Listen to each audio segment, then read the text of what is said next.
This would be easy. Moses isn't like that. Moses is an intercessor. Here's God saying, I'm going to deal with these people. I'll just start over.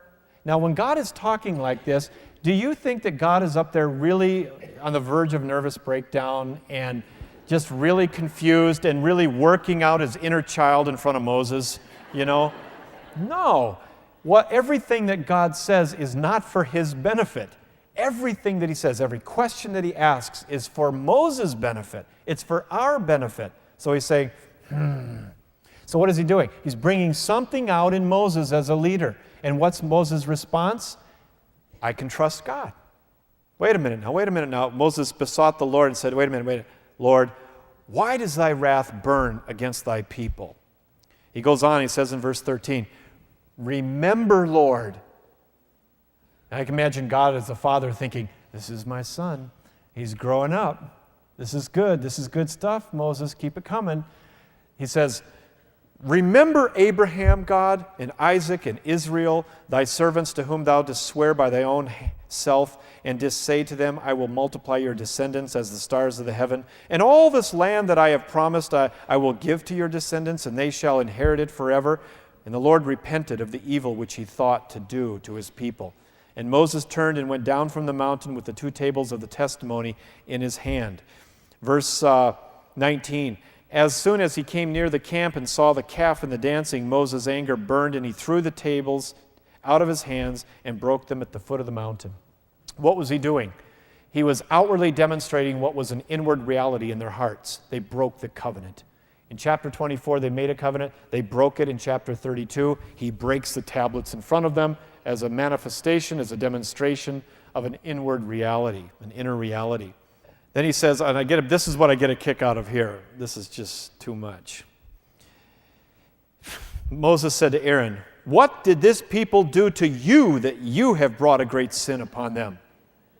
And he says, this is your problem, Aaron. What did they do? What did they do to you to make you do this? And Aaron said, let not thine anger of my Lord burn hot.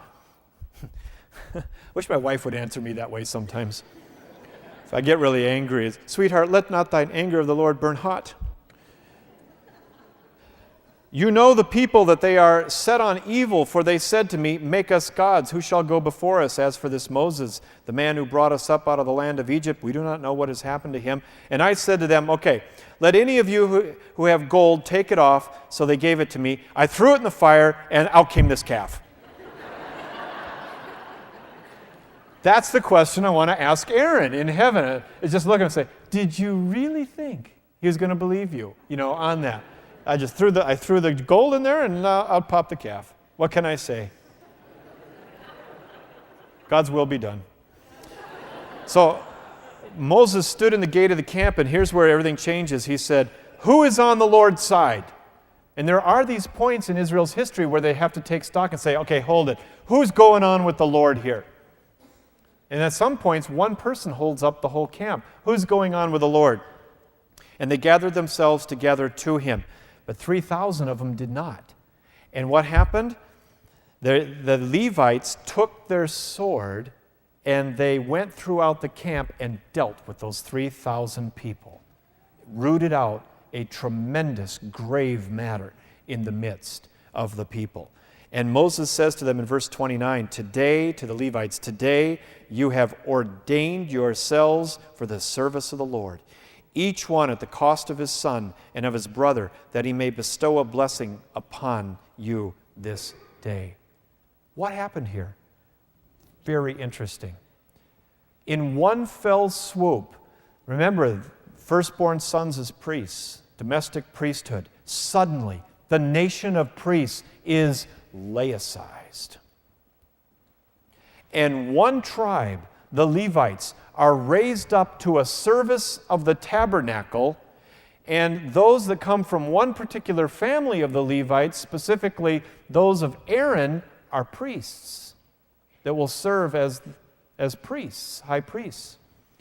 Now, this changes everything. Suddenly, because of sin, there is more distance now between God and the people. From God, through Moses, through the Levites, through the